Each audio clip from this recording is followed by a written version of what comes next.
ആകാശവാണി. നമസ്കാരം. വാർത്തകൾ വായിക്കുന്നത് കൃഷ്ണ പ്രകൃതി.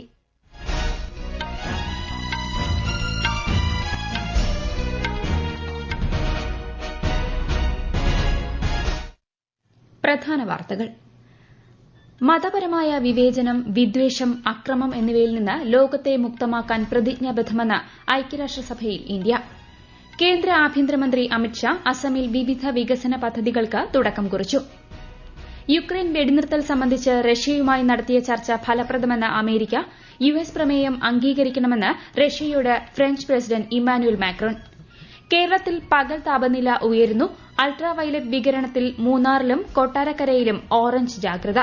വനിതാ പ്രീമിയർ ലീഗ് ക്രിക്കറ്റിൽ ഇന്ന് മുംബൈ ഇന്ത്യൻസ് ഡൽഹി ക്യാപിറ്റൽസ് കിരീട പോരാട്ടം.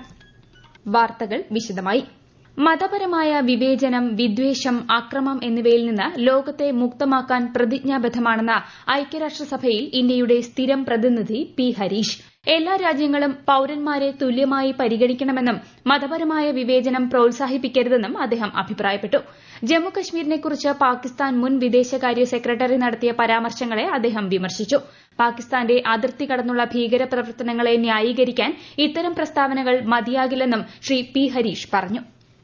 As is their habit, the former Foreign Secretary of Pakistan today has made an unjustified reference to the Indian Union territory of Jammu and Kashmir. Frequent references will neither validate their claim nor justify their practice of cross-border terrorism. The fanatical mindset of this nation is well known, as also its record of bigotry. Such efforts will not change the reality that Jammu and Kashmir was, is and will always be an integral part of India. കേന്ദ്ര ആഭ്യന്തരമന്ത്രി അമിത്ഷാ ഇന്ന് അസമിൽ നിരവധി വികസന പദ്ധതികൾക്ക് തുടക്കം കുറിച്ചു.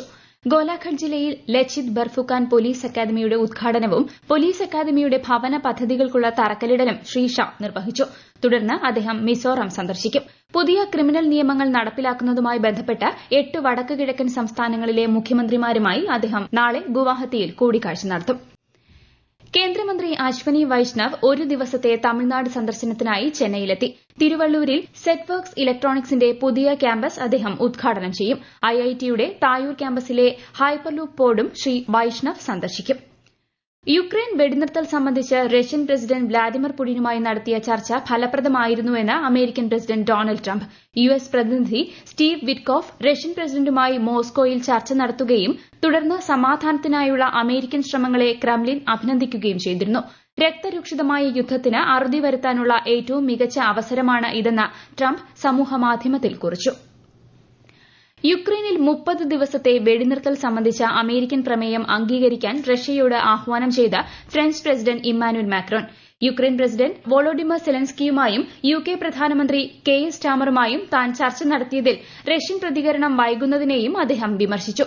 യുക്രൈനുമേലുള്ള Russian ആക്രമണം അവസാനിപ്പിക്കണമെന്നും അദ്ദേഹം പ്രതികരിച്ചു.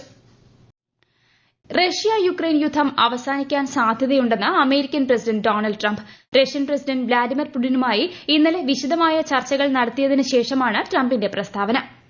പ്രധാനമന്ത്രി നരേന്ദ്രമോദിയുടെ പ്രതിമാസ റേഡിയോ പ്രഭാഷണ പരിപാടി മൻ കി ബാത്ത് ഈ മാസം 30-ന്. പരിപാടിയുടെ 120-ാം പതിപ്പാണിത്. ആകാശവാണിയുടെയും ദൂരദർശന്റെയും എല്ലാ ശൃംഖലകളിലും പരിപാടി ലഭ്യമാകും. ഹിന്ദി പ്രക്ഷേപണം കഴിഞ്ഞാലുടൻ പ്രാദേശിക ഭാഷകളിൽ മൻ കി ബാത്ത് കേൾക്കാം.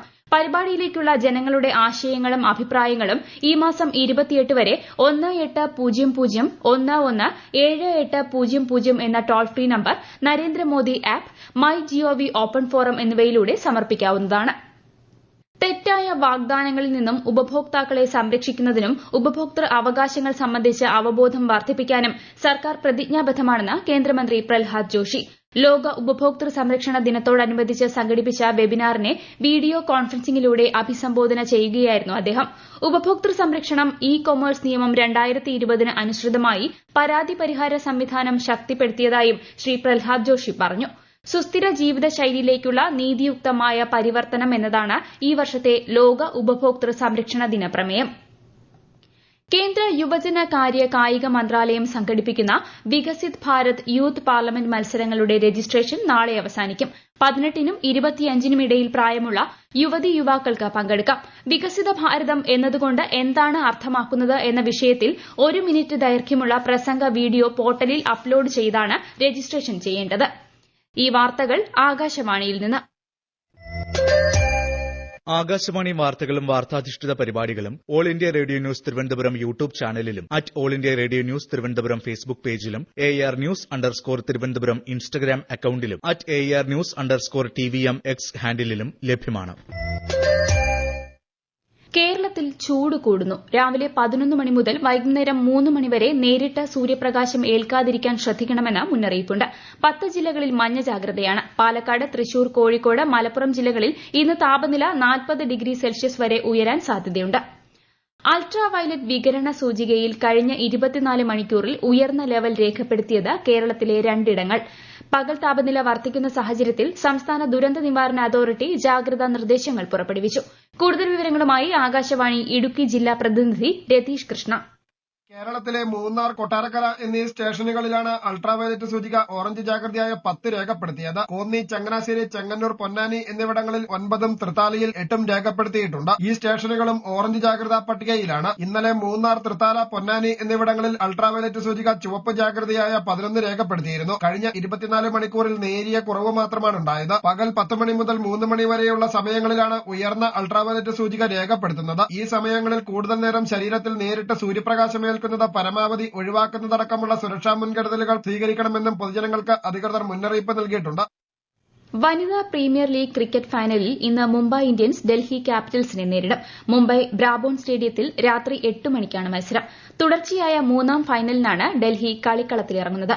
2ാം കിരീട നേട്ടമാണ് മുംബൈ ഇന്ത്യൻസിന്റെ ലക്ഷ്യം. കാനഡയുടെ പുതിയ പ്രധാനമന്ത്രിയായി മാർക്ക് കാർണി സത്യപ്രതിജ്ഞ ചെയ്തു. ഒട്ടാവയിൽ നടന്ന ചടങ്ങിൽ കാനഡയുടെ രാഷ്ട്രതലവനായ ചാൾസ് രാജാവിന്റെ പ്രതിനിധി ഗവർണർ ജനറൽ മേരി സൈമൺ പങ്കെടുത്തു. 9 വർഷമായി അധികാരത്തിലിരുന്ന ജസ്റ്റിൻ ട്രൂഡോയ്ക്ക് പകരമാണ് കാർണി എത്തുന്നത്. 9 മാസമായി അന്താരാഷ്ട്ര ബഹിരാകാശ നിലയത്തിൽ തങ്ങുന്ന US ബഹിരാകാശ യാത്രികരായ സുനിത വില്യംസിനെയും ബുച്ച് വിൽമോറിനെയും തിരികെ ഭൂമിയിലേക്ക് എത്തിക്കാനുള്ള ദൌത്യം ആരംഭിച്ചു. സ്പേസ് എക്സും നാസയും സംയുക്തമായാണ് ദൌത്യം നടപ്പിലാക്കുന്നത്. ഇതിന്റെ ഭാഗമായി സ്പേസ് എക്സ് ക്രൂ 10 വിക്ഷേപിച്ചു. ഇന്ന് പുലർച്ചെ ഇന്ത്യൻ സമയം 4:33 ഫ്ലോറിഡയിലെ കെനഡി സ്പേസ് സെന്ററിൽ നിന്നായിരുന്നു വിക്ഷേപണം.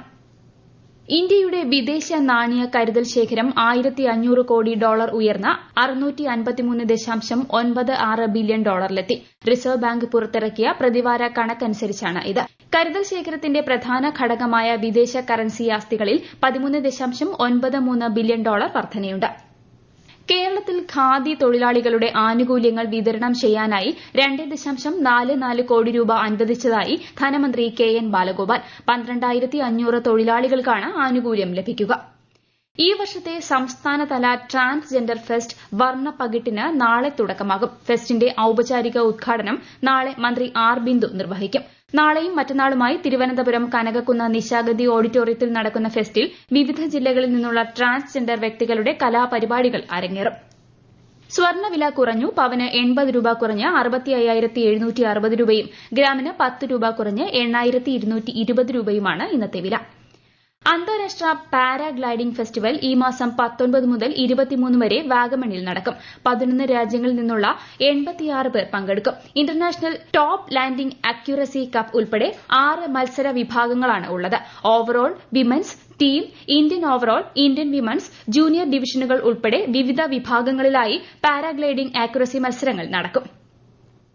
പഞ്ചാബിൽ സുവർണ ക്ഷേത്രത്തിലെ ഗുരു രാംദാസ് സൊറായിൽ ഇന്നലെ ആക്രമണമുണ്ടായി. ആക്രമണത്തിൽ ശിരോമണി ഗുരുദ്വാര പ്രബന്ധക് കമ്മിറ്റിയിലെ 2 സേവാദർമാർ ഉൾപ്പെടെ 4 പേർക്ക് പരിക്കേറ്റു.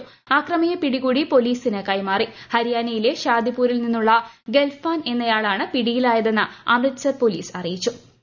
രാജ്യത്ത് പ്രധാൻമന്ത്രി സൂര്യഘർ യോജന പ്രകാരം 1,92,936 സൌരോർജ്ജ പദ്ധതികൾ സ്ഥാപിച്ച് മഹാരാഷ്ട്ര 2ാം സ്ഥാനത്ത്. മുഖ്യമന്ത്രി ദേവേന്ദ്ര ഫട്നാവിസ് സമൂഹ മാധ്യമത്തിലൂടെയാണ് ഇക്കാര്യം അറിയിച്ചത്. പ്രധാന വാർത്തകൾ വീണ്ടും. മതപരമായ വിവേചനം, വിദ്വേഷം, അക്രമം എന്നിവയിൽ നിന്ന് ലോകത്തെ മുക്തമാക്കാൻ പ്രതിജ്ഞാബദ്ധമെന്ന് ഐക്യരാഷ്ട്രസഭയിൽ ഇന്ത്യ. കേന്ദ്ര ആഭ്യന്തരമന്ത്രി അമിത്ഷാ അസമിൽ വിവിധ വികസന പദ്ധതികൾക്ക് തുടക്കം കുറിച്ചു. യുക്രൈൻ വെടിനിർത്തൽ സംബന്ധിച്ച് റഷ്യയുമായി നടത്തിയ ചർച്ച ഫലപ്രദമെന്ന് അമേരിക്ക. US പ്രമേയം അംഗീകരിക്കണമെന്ന് റഷ്യയോട് ഫ്രഞ്ച് പ്രസിഡന്റ് ഇമ്മാനുവൽ മാക്രോൺ. കേരളത്തിൽ പകൽ താപനില ഉയരുന്നു. അൾട്രാ വയലറ്റ് വികിരണത്തിൽ മൂന്നാറിലും കൊട്ടാരക്കരയിലും ഓറഞ്ച് ജാഗ്രത. വനിതാ പ്രീമിയർ ലീഗ് ക്രിക്കറ്റിൽ ഇന്ന് മുംബൈ ഇന്ത്യൻസ് ഡൽഹി ക്യാപിറ്റൽസ് കിരീട പോരാട്ടം.